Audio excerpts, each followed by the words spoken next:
السلام عليكم ورحمة الله وبركاته. أهلا بكم كل متابعينا على قناتي على اليوتيوب إبداعات ندى.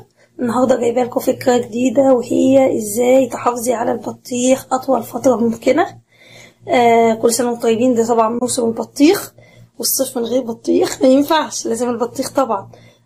هنا بس عندنا البطيخ جامبو اللهم بارك، يعني حجمها كبير ما شاء الله.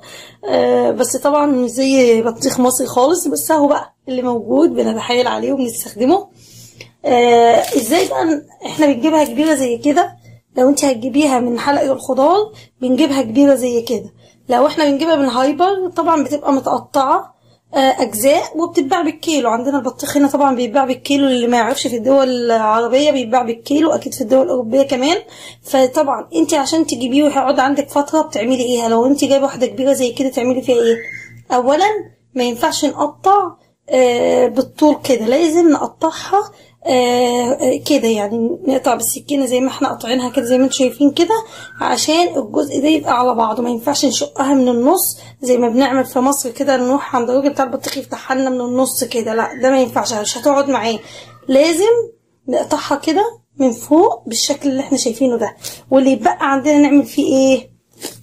بجيب عندي البلاستيك فيلم ده او الورق النايلون ده، اكتر حاجة بتحافظ لي عليه ان هو يقعد عندي فترة طويلة. وكمان في المولات وكمان في الهايبرات، لما بنروح نشتري من الهايبر او السوبر ماركت بيكونوا مغلفين قطع البطيخ، طبعا زي ما قلت بيتباع بالكيلو، فبيبقوا مقطعينه اجزاء. لو واحد مش عايز يجيب واحدة كبيرة بيروحوا مقطعين ايه البطيخ اجزاء ويبقوا مغلفينه بالورق النايلون ده. بيقعد بقى فتره طويله جدا، بيحافظ عليه.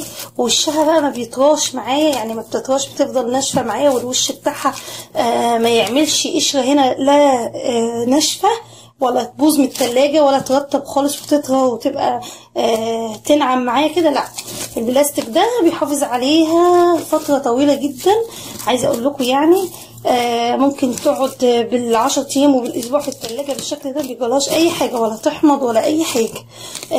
نلفها كويس بورق النايلون، ولما نيجي نقطع منها نفك النايلون ده، نقطع وناخد اللي احنا عايزينه، وبعدين نلفها تاني زي ما كانت. ممكن لو انتي ما عندكيش تستخدمي الكيس البلاستيك، تغطيها كويس، تلبسيها كيس بلاستيك وتغطيها. بس طبعا الكيس البلاستيك مش هيديكي نفس النتيجة بتاع الورق النايلون ده. ورق النايلون ده بيحفظها كده ان اي هوا يدخل لها، يعني مفيش اي هوا يدخل معاها ولا يتفاعل معاها، وبالتالي بيحافظ عليها وتفضل عندي جميلة وتقعد فترة طويلة وصلاحيتها تطول معايا. عايزه اقول لكم ان الورق النايلون ده حلو جدا برضو تغلفي بيه اي خضار عندك. لو انت مثلا الفلفل الرومي الكبير ده خدتي منه نصه، او الفلفل الاحمر والاصفر اللي هو الملون ده بيبقى حجمه كبير، لو انت خدتي مثلا نصها وتلفي نصها في ورقه نايلون ما بيجرالهاش حاجه وتحطيها في التلاجة.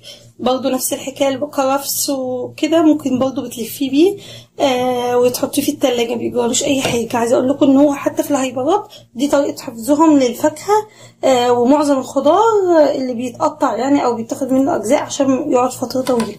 ان شاء الله اتمنى الفكره النهارده تكونوا استفدتوا منها وتكون عجبتكم.